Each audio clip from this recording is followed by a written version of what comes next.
Madame, Monsieur, bonsoir et bienvenue dans ce journal tout de suite. Les principaux titres de l'actualité de ce mercredi 30 juin. Transport maritime, Moon Jae-in promet de porter le chiffre d'affaires jusqu'à 70 000 milliards de won d'ici 2030.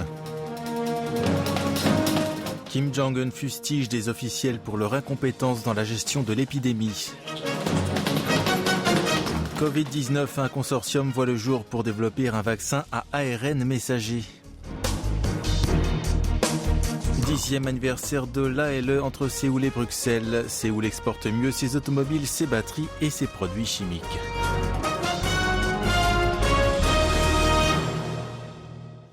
La Corée du Sud a lancé hier à Busan, sa première ville portuaire, le nouveau porte-conteneur géant baptisé Hanuri de l'entreprise de transport maritime HMM.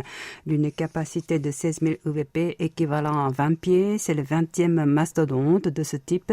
Le premier nommé Algeciras a été mis en service en avril 2020, également par HMM. Le président de la République présent à la cérémonie de lancement a salué une renaissance splendide selon lui, rendu possible grâce au plan quinquennal de reconstruction du secteur établi après la faillite de l'armateur Hanjin Shipping il y a 4 ans.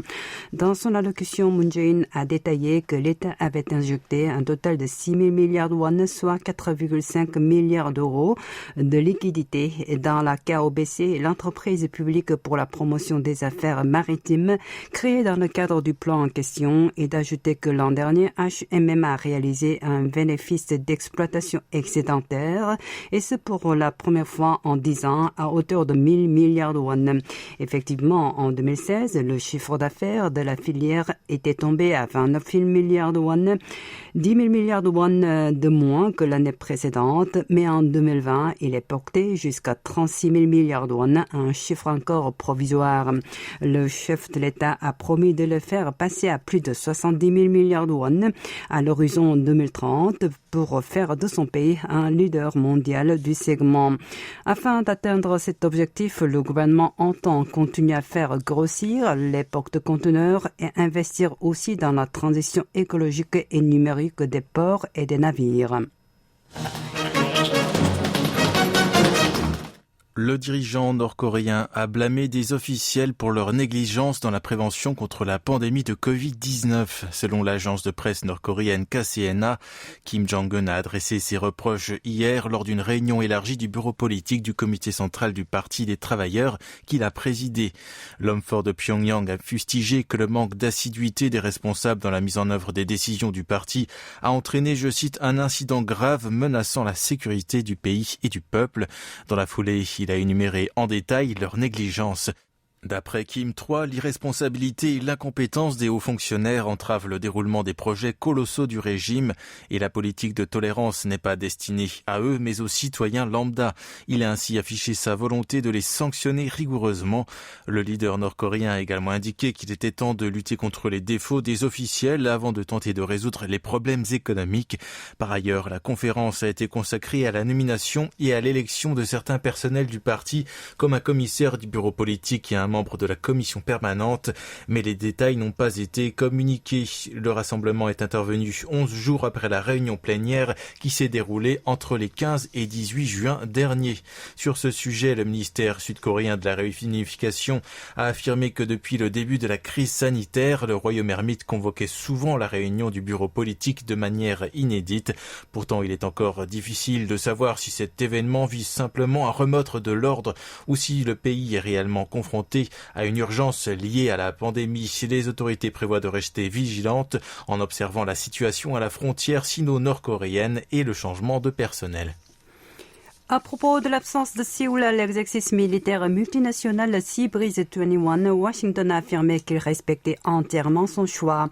Le porte-parole du Pentagone, John Kirby, a indiqué hier dans un briefing que la Corée du Sud avait le droit de prendre une décision autonome et de la mentionner. Cet entraînement militaire organisé par les États-Unis et l'Ukraine se déroule du 28 juin au 10 juillet en mer Noire avec la participation de plus de 30 pays. Le commandement de la 6e flotte du pays pays de l'oncle Sam a marqué la Corée du Sud comme un pays participant dans une donnée officielle publiée le 21 juin dernier, mais le ministère sud-coréen de la Défense a annoncé qu'il n'avait pas l'intention d'y prendre part ni d'y assister. Vous êtes à l'écoute du journal en français sur KBS World Radio. En politique intérieure, à un peu plus de 8 mois de la présidentielle, la bataille de la primaire est lancée.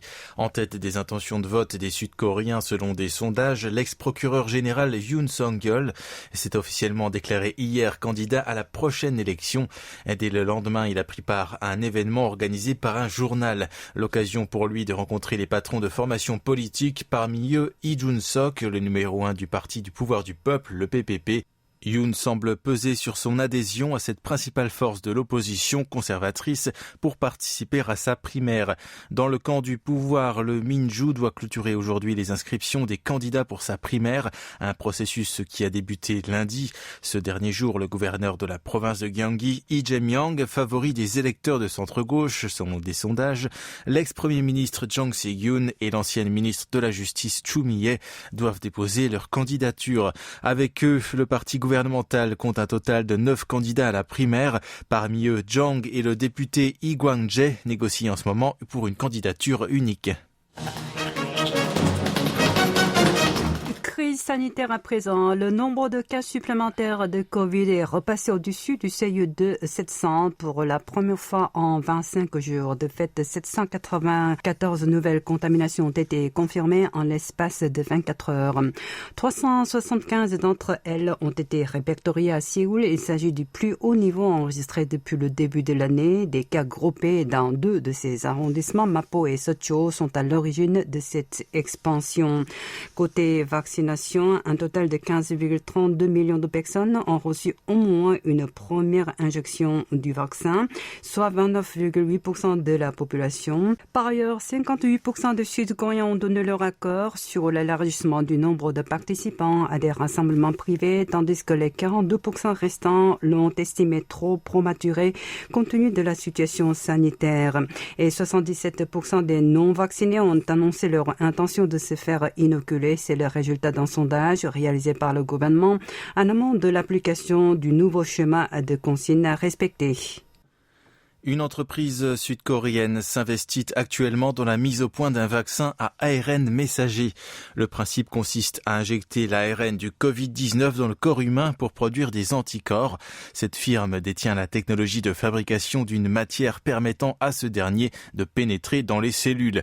Cette substance semblable à une membrane cellulaire est essentielle pour concevoir un sérum, car l'ARN messager, qui se dégrade facilement, a besoin d'une protection pour être absorbé en toute sécurité par l'organisme. Le développement d'un vaccin basé sur l'ARN messager est plus rapide que d'autres méthodes, car il suffit de faire entrer celui-ci à l'intérieur du transmetteur. Les sociétés de biotechnologie américaines Moderna et Pfizer utilisent déjà ce procédé. La technologie en question est indispensable pour mettre au point des vaccins de ce type. C'est pourquoi le ministère de la Santé, l'Association coréenne des fabricants de produits pharmaceutiques et biopharmaceutiques et 3 sociétés viennent de fonder un consortium pour la coopération en la matière, une démarche qui a pour objectif d'assurer la souveraineté vaccinale du pays de matin clair en vue de mieux affronter les épidémies virales.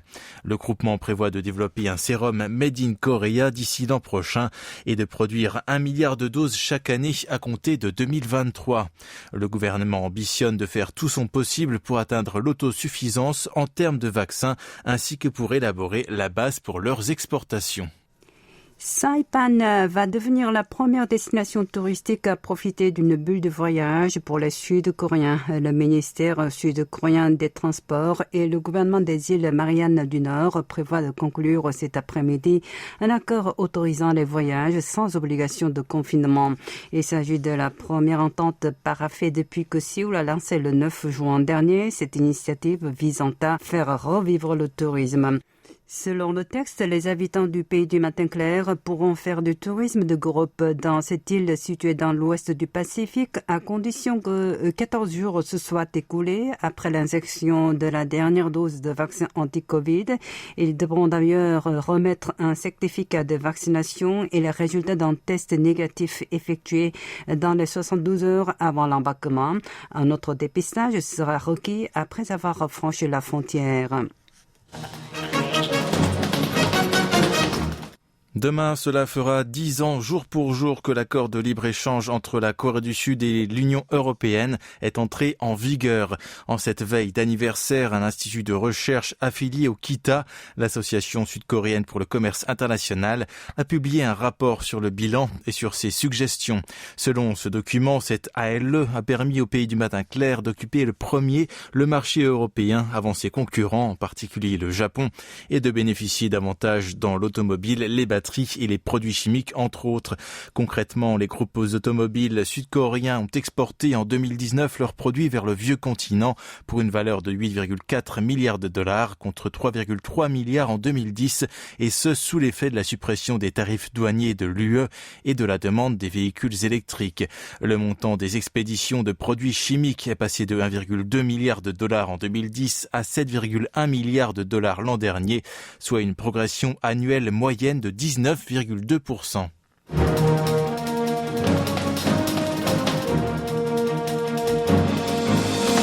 C'est la fin de ce journal présenté aujourd'hui par Yoon Hae-jung et Thierry Laplanche. Merci de votre fidélité et belle soirée à tous.